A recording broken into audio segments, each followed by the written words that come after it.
So the Victorians, including the Queen herself, start of colonial expansion as a kind of moral mission.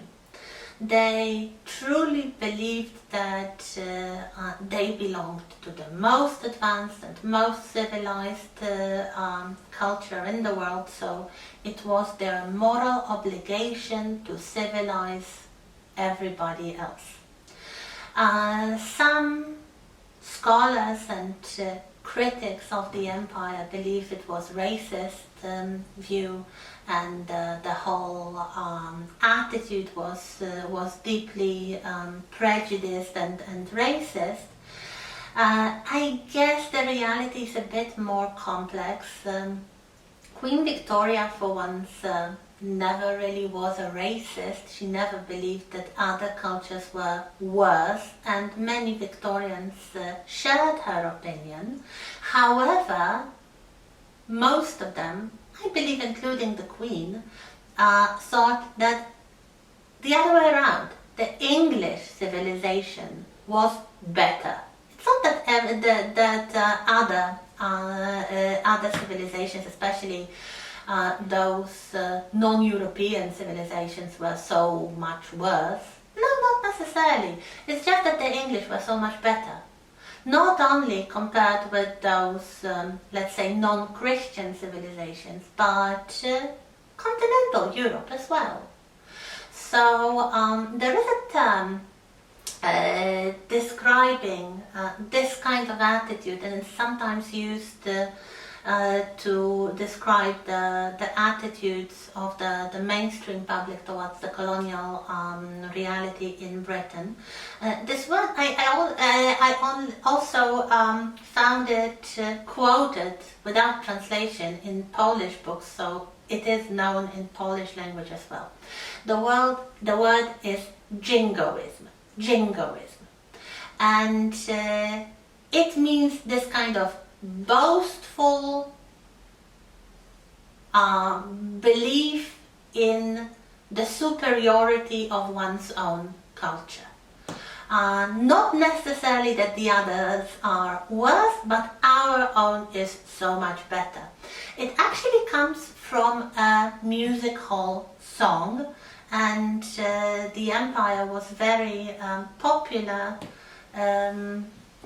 source of inspiration for all aspects of popular culture, including popular theatre.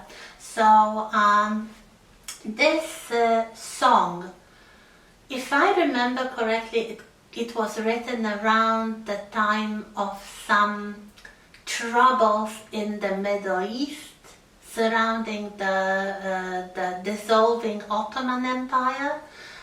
So the same problems that actually resulted in the Crimean War in the 50s, later on in the 70s, it was still kind of brewing problems in the Middle East.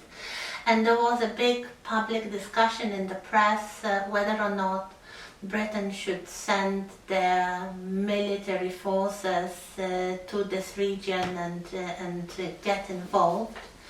And the song had a chorus going on more or less like that. We don't want to fight, but by jingo, if we do, we've got the ships, we've got the men, we've got the money too. And this term, by jingo, it's like a kind of expression, you know, by Jove. Mostly a kind of mild exclamation for somebody who wouldn't want to say, I know, by Jesus. So this jingo thing is like an imaginary word to replace a stronger curse.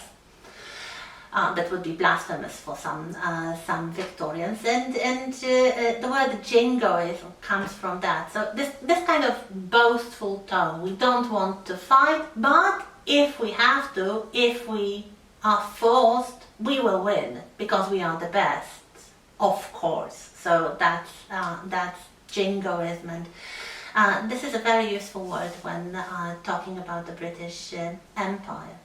So we have this moral mission, and the moral mission is also epitomized by a phrase from a very popular poem, this time by Rudyard Kipling. The title of the poem and the phrase itself is White Man's Burden. White Man's Burden. This whole poem is kind of longish, but the most important fragment goes like this. Take up the white man's burden, send forth the best you breed. Go bind your sons in exile to serve your captives' need.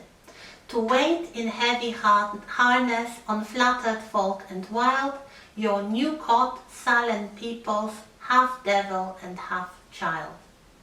So, kind of self-explanatory, I hope. So the white man's burden is the moral obligation of the best among Englishmen to serve your captives' need. So on the one hand, they are the captives, they are new caught peoples, and they are half devil and half child. So they need to be controlled, they need to be policed, but you need to serve them because they are like children in need of instruction, protection, care.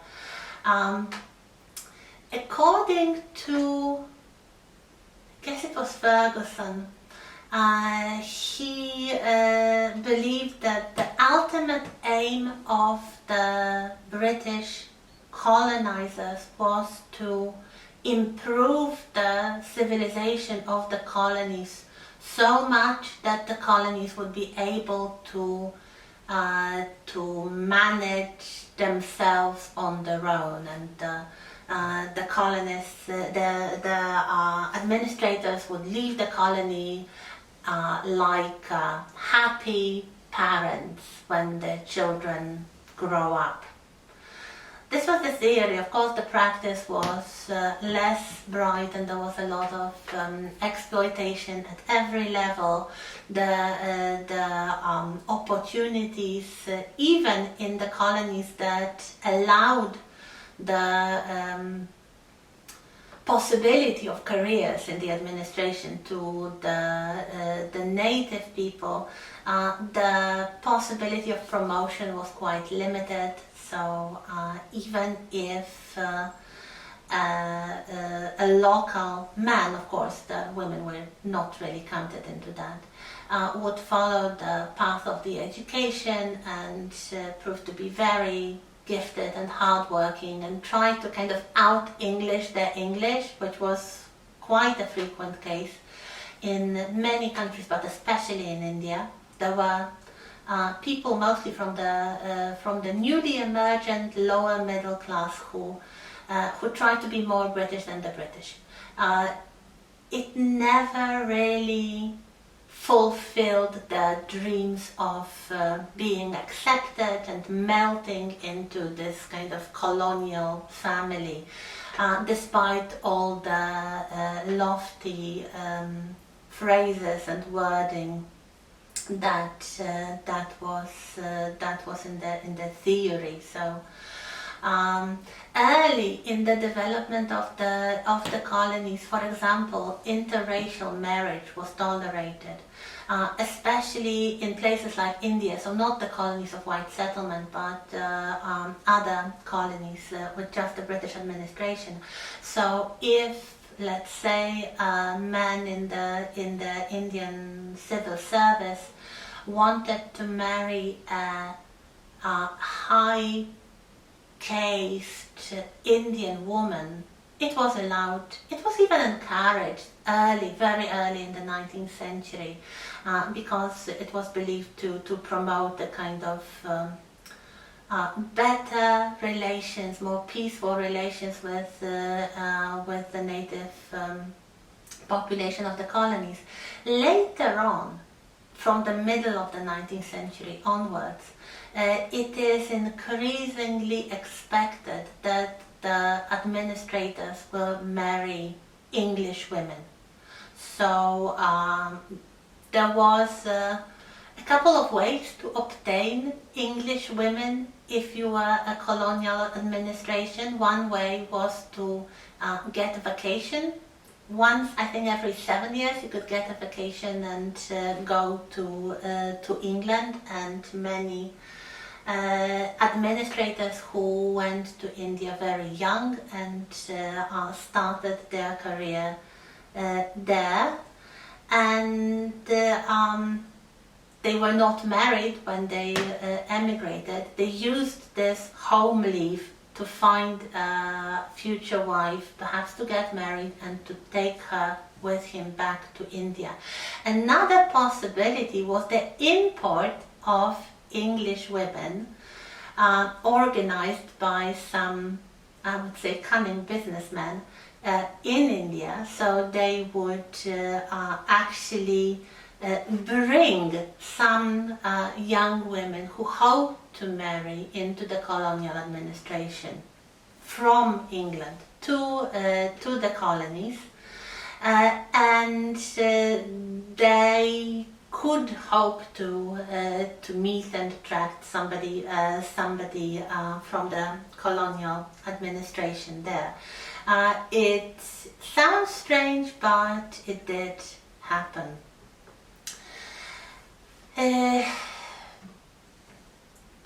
The turning point for India was really in 1857 with the uprising called the Indian Mutiny, caused by the unrest in the army. And in India, actually, the officers were British, but the regular soldiers were native. And in the Indian context, it meant that they could be either Hindu or Muslim.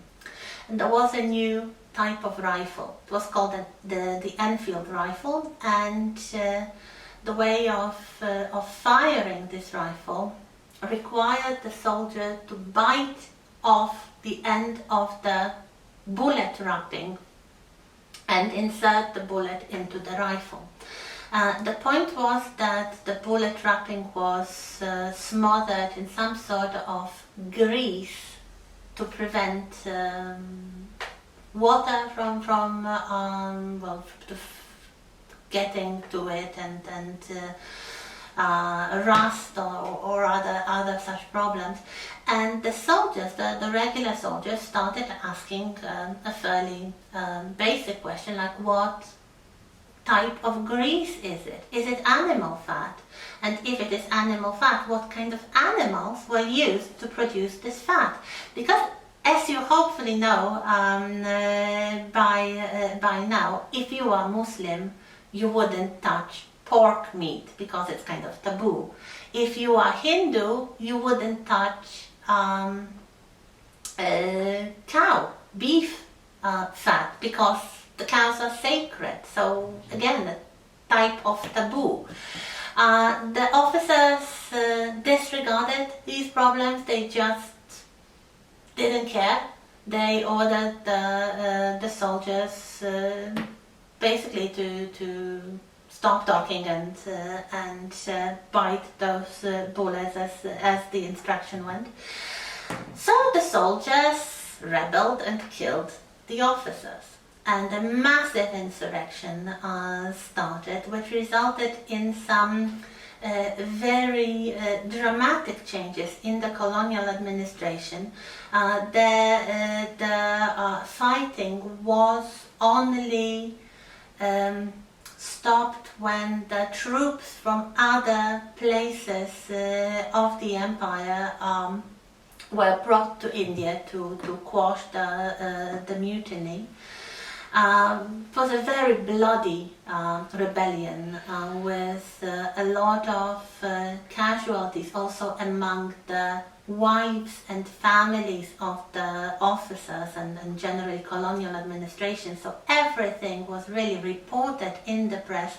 This is after the Crimean War, a few years after the Crimean War. So the press were on it.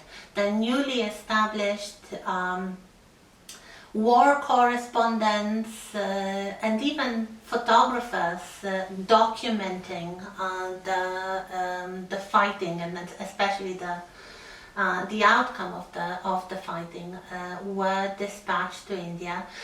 When the mutiny was finally pacified, the East India Company was disbanded and the British government took over the direct rule. So as late as the middle of the 19th century, the British finally decided to take over the control of the most important colony because the private trade company that administered it could not manage it anymore. So the new post of the Viceroy of India was created. It was a kind of political appointment for an important aristocrat, and eventually Victoria was granted the title of the Empress of India. So that's the situation in India. There are some more interesting stories. One of such stories is a story from the exploration of Africa, including Dr. David Livingstone.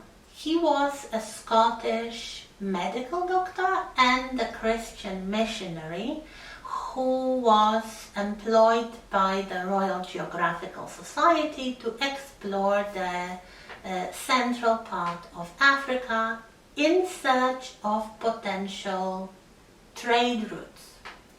He went to Africa and he got missing. He was a very popular man because his earlier explorations were given coverage in the press, and whenever he returned he would give lectures and meetings with the public, and he was a very popular, I would say, hero of the empire. So when he went missing in Africa and for a few months nobody heard about him, the idea developed to send a rescue mission involving another popular explorer, Henry Morton Stanley. And what happened then is one of the legends of the British Empire. It tells you a lot about the Victorian way of thinking. So this was a long and difficult expedition, and finally, like 4 years after Livingstone originally got missing, he was located by Stanley's expedition somewhere in a small village in Central Africa. Most of Livingstone's companions had died of some tropical diseases, including his own wife, who accompanied him on the expedition, and he was living with the natives. He was well enough, but he was really unable to contact the headquarters in London or even to return. So what happens is a very well-documented meeting between Livingstone and Stanley, and it turned out that they were never properly introduced. So according to the Victorian savoir-vivre, they were not properly acquainted, so like strangers, but two Englishmen somewhere in the middle of Africa. So what would Henry Morton Stanley say to David Livingstone? At the very first meeting, he would say, "Dr. Livingstone, I presume." So, yeah. That was something that went into the legend of the British Empire, and as an example of good manners even at the most difficult circumstances. So that was the situation. Another legend of the empire was General Charles Gordon, and he was a military officer with some strange hobbies. Like he was a very strong believer. So he was a deeply Christian man, and he believed in charity. He organized some help for homeless boys. There is a whiff of something slightly unhealthy about it, but anyway, many Victorians were, as we would call them now, do-gooders. So they really tried to involve in charity, sometimes to boast their own ego, but yeah, he was a famous man. He earned some experience in the Far East, and later in life he got involved in British reconnaissance mission in Central Africa, where he discovered some things that were deeply troubling for him, like the fact that the slavery trade was still happening, not involving any white people, but let's say among the Africans and the Arabs living in Africa. So he tried to do something that this was happening all in the Sudan, which was not a British colony.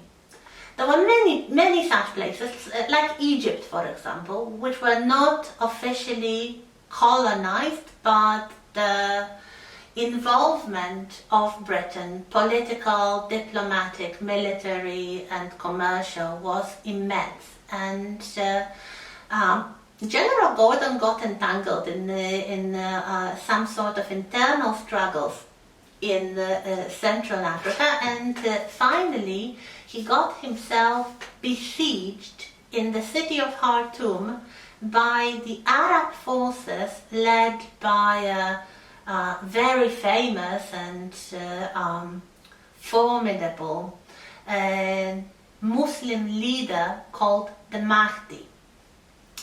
You may recall this story from Henryk Sienkiewicz in Desert and Wilderness. The story about the Mahdi and the Arab insurrection, and Stash and Nels traveling through Central Africa and hearing about General Gordon. So this was a private man, basically. He was not sent on any official mission, in Central Africa, in a place which was not a British colony, getting involved in some political and military matters because he felt they were his moral duty. The question arose in London, in the Parliament, should British government send a military rescue mission to save General Gordon from this siege? The Queen believed they should. The Prime Minister at the time, William Gladstone, believed they shouldn't, because it was not a matter in which Britain wanted to be involved. And they deliberated for a long time, so long that the Arabs broke the siege, and General Gordon was killed in the fight in Khartoum. So when Stash and Nell finally reach Khartoum, you may recall this scene, they are actually shown the head of General Gordon on some spike outside of the city gates. This was one of the reasons why Queen Victoria disliked Prime Minister Gladstone so much. She was absolutely furious when she learned that General Gordon died, and she basically never forgave Gladstone that his lack of quick decision cost General Gordon his life, and he became something of a martyr of the imperial age. That we are talking about the last quarter of the 19th century. what followed later was the so-called scramble for Africa. The word scramble is like, every man for himself and kind of free for all. And this was basically the situation among the European powers, with the additional contestant being Germany, freshly unified Germany, who missed out a little on all those colonial adventures because they did not really have proper colonies, but now they were a big, strong country in the middle of Europe. So they were trying to get some colonial presence in Africa, and the British were also trying to do that. There was another famous businessman, and he wanted to be a diplomat as well. His name was Cecil Rhodes, and he was a diamond miner, or he started as a miner. He made a huge fortune on diamonds in South Africa, and his dream was to create a line on the map of the British colonies along the spine of Africa, so you could travel from the northern coast of Africa to the southern coast, never leaving the British possessions. This never happened, but he tried. What else happened in Africa? One thing is described by Joseph Conrad in his famous book, Heart of Darkness. This is the story of Congo. So, Belgium, the land of the favorite uncle of Queen Victoria, King Leopold. King Leopold was dead already, but his eldest son, also called Leopold II, bought some land privately in Central Africa and created his own personal colony called Congo. The personal colony of the king was actually bigger than the rest of Belgium, but the government had nothing to say because it was a private land belonging to the king.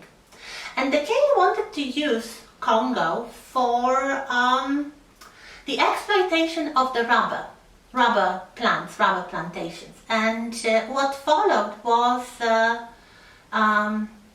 horrible exploitation of the natives, of the Africans living there, involving very drastic cases like cutting off their hands for punishment of not being able to harvest enough rubber in a prescribed time. So when Joseph Conrad wrote about that, this was like the most horrible, massive scandal in Europe involving anything connected with the colonies. Eventually, the Belgian parliament just took over the rule of Congo from the king, and the king, even today, is still remembered as one of the most bloody despots in the history of the world, and especially his colonial endeavors in Africa are really seen as a very dark page of imperialism. And we continue in a moment.